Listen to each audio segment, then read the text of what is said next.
तो फ्रेंड जैसे कि आपको पता है कि लगातार हम लोग डिस्कशन कर रहे हैं AKTU engineering physics BTech first year का हम डिस्कस कर रहे हैं। यूनिट नंबर 3 हमारा चल रहा है, जिसमें अभी तक हम लोगों ने टोटल 6 टॉपिक को अच्छी तरीके से कवर अप किया हुआ है। अगर आपने हमारे वीडियोस को नहीं देखा जरूर देख लीजिएगा, प्लेलिस्ट का लिंक आपको नीचे डिस्क्रिप्शन बॉक्स में मिल जाएगा, आप वहां से प्लेलिस्ट को चेकआउट कर सकते हैं। आज हम टॉपिक डिस्कस करने वाले हैं एब्सेंट स्पेक्ट्रा। जी हाँ दोस्तों, एब्सेंट स्पेक्ट्रा क्या होते हैं, किस तरीके से काम करते हैं, क्या क्या इसके अंदर फॉर्मेशन होते हैं, सारे फंडामेंटल को आज क्लियर करेंगे।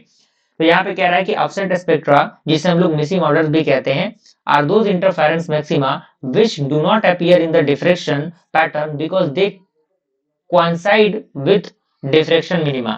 यानी जो आपका एब्सेंट जो आपका स्पेक्ट्रा है वो ऐसे इंटरफेरेंस होते हैं जहां पे मैक्सिमम जो पॉइंट होता है उसके पास कोई भी अपीयर नहीं होता डिफ्रेक्शन का पैटर्न का, क्योंकि ये क्या होते हैं, कंसाइड होते हैं एक डिफ्रेक्शन मिनिमा के अकॉर्डिंग। और कुछ जो ब्राइट फ्रिंज होते हैं वो मिसिंग होते हैं फ्रॉम द पैटर्न। अब यहाँ पे आता है कि व्हाई डज इट अकर, यानी आखिर क्यों ये अकर होता है। तो in double slide diffraction interference maxima occur at d sine theta is equal to n lambda, जैसा कि हमने पिछले लेक्चर के अंदर डिस्कस किया था।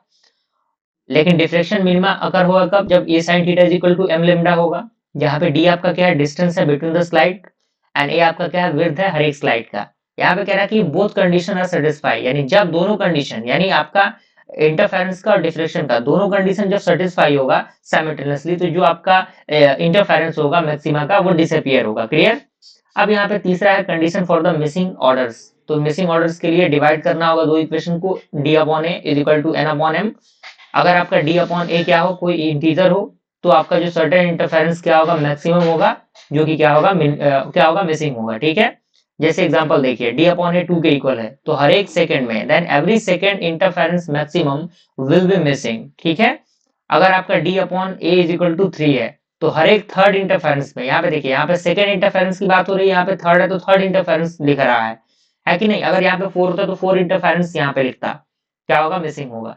फिजिकल मीनिंग की बात करें तो ये जो मिसिंग ऑर्डर है वो ऑकर होता है क्योंकि जो आपका एंगल होता है डिफ्रेक्शन का वो जीरो इंटेंसिटी प्रोवाइड करता है, और so even through interference want to give minimum maximum, यानी इंटरफेरेंस को जो है वो मैक्सिमम चीजों की जरूरत पड़ती है, और नेट इंटेंसिटी क्या बनता है, जीरो बन जाता है। ठीक है। छठा हमारा है in diffraction grating. Diffraction grating for the grating maximum maxima D sine theta is equal to M lambda होगा। और यहाँ पे कह रहा है कि if individual slight maximum coincides with the grating maximum, तो जो आपका एब्सेंट स्पेक्ट्रा होगा वो अकर होगा। ठीक है। ये कंडीशन अगर फुलफिल करता है तो।